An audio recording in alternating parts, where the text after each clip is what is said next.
is coming to play. La la la la la. Andy Pandy's here today.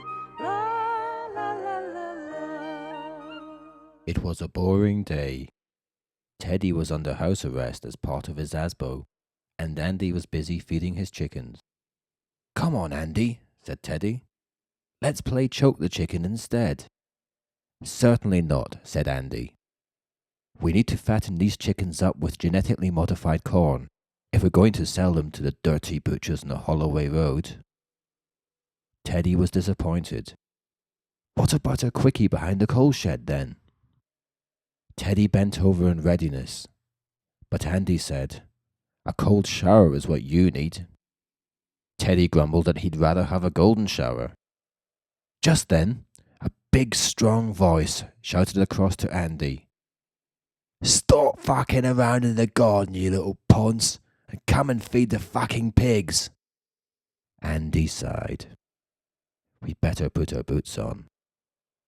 Teddy was excited. He loved the feel of rubber.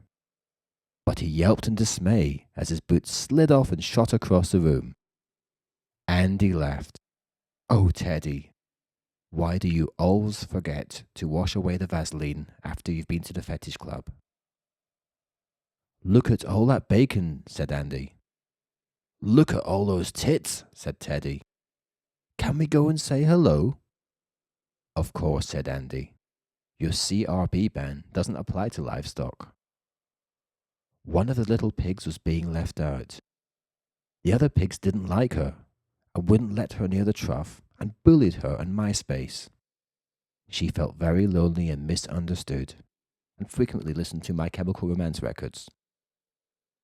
Teddy volunteered to help her and, with the help of his little teddy bear groin, gently nudged her to the trough.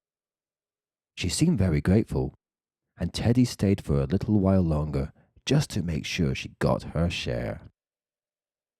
When they got home, Andy said he was going to be busy cleaning the kitchen all afternoon, so Teddy would have to go and play with Rags or the white kitten in the garden.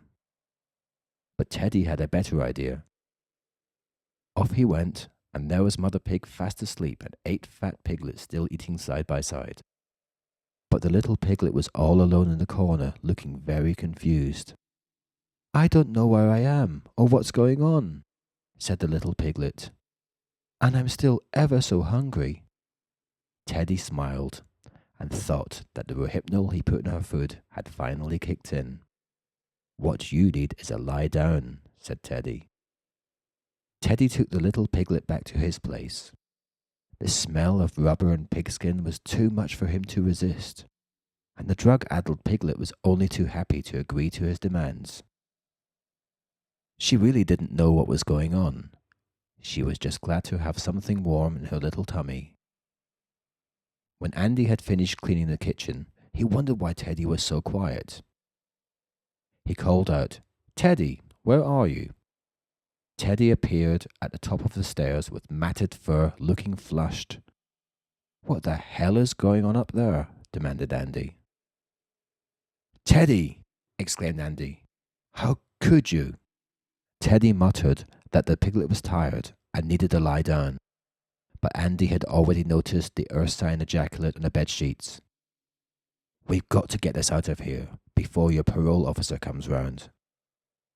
Now the mother pig couldn't count, but she did know that one of her piglets was missing, so she began to look for it, and at the farm gate met Andy Pandy carrying the stoned animal in his arms.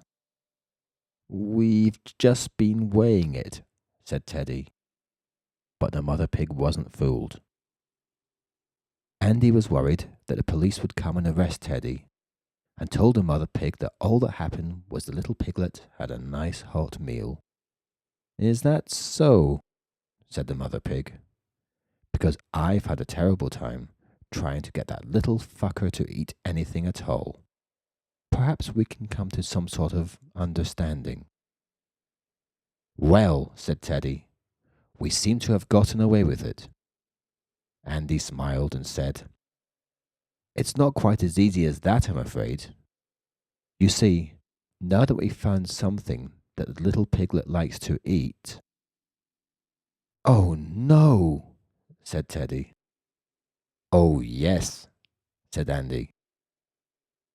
And so every day, Teddy had to empty his little teddy bollocks into a bowl and bring it down for the little piglet to eat.